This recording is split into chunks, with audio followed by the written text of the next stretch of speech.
ہیں یہ NCERT کے حوالے سے ہے۔ باقی جو زبانی طور پر آپ کو بتایا جائے گا وہ دیگر کتابوں کے تعلق سے، دیگر کتابوں کے حوالے سے ان کے بارے میں۔ تو آگے دیکھتے ہیں ان کا تعلق جو تھا دبستان دہلی سے تھا۔ خواجہ میر درد کا جو تعلق تھا وہ دبستان دہلی سے تھا۔ درد کی پرورش صوفیانہ ماحول میں ہوئی تھی۔ درد کی پرورش صوفیانہ ماحول میں ہوئی تھی۔ انہوں نے عربی فارسی کی تعلیم حاصل کی تھی۔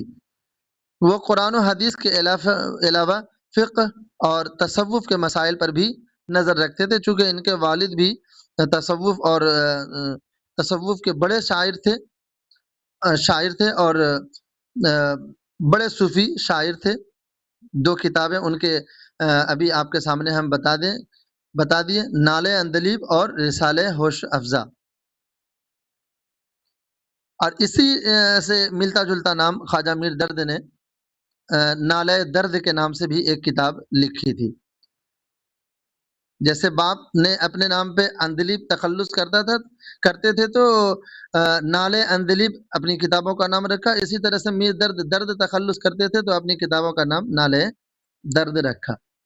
آگے دیکھتے ہیں والد کی طرف سے درد کا جو ہے سلسلہ نسب ہے وہ خواجہ بہاؤالدین نقشبندی سے ملتا ہے۔ والد کی طرف سے درد کا سلسلہ نسب خواجہ بہاؤالدین نقشبندی سے ملتا ہے، اور ماں کی طرف سے درد کا سلسلہ نسب شیخ عبد القادر جیلانی سے جا کر ملتا ہے۔ سوچیے کہ کتنے بڑے اور اہم جو ہے خاندان سے یہ تعلق رکھتے تھے۔ میر درد نے جوانی کے دور میں ہی درویشی اختیار جو ہے کر لی تھی۔ کب نہیں ہوگا یہاں پہ، درویشی اختیار کر لی تھی اور سلسلہ نقشبندیہ سے وابستہ ہو گئے تھے۔ یہ سلسلہ نقشبندیہ سے وابستہ ہو گئے تھے جوانی کے دور میں ہی۔ ایک تو درویشی اختیار کر لی اور سلسلہ نقشبندیہ سے وابستہ ہو گئے۔ فکر و خیال یا سیرت و عمل کے اعتبار سے ان کی پوری زندگی پاکیزگی کی مثال تھی خواجہ میر درد کی۔ وہ اخلاقی اعتبار سے بھی بڑی شخصیت کے مالک تھے۔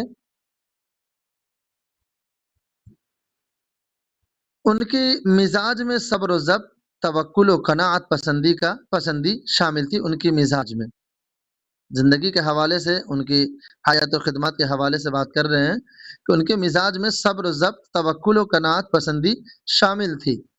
صوفیانہ مزاج میں درد کا ایک اہم مقام ہے، اسی لیے ان کو صوفی شاعر کے نام سے جانے جاتے ہیں۔ اگر پوچھا جائے کہ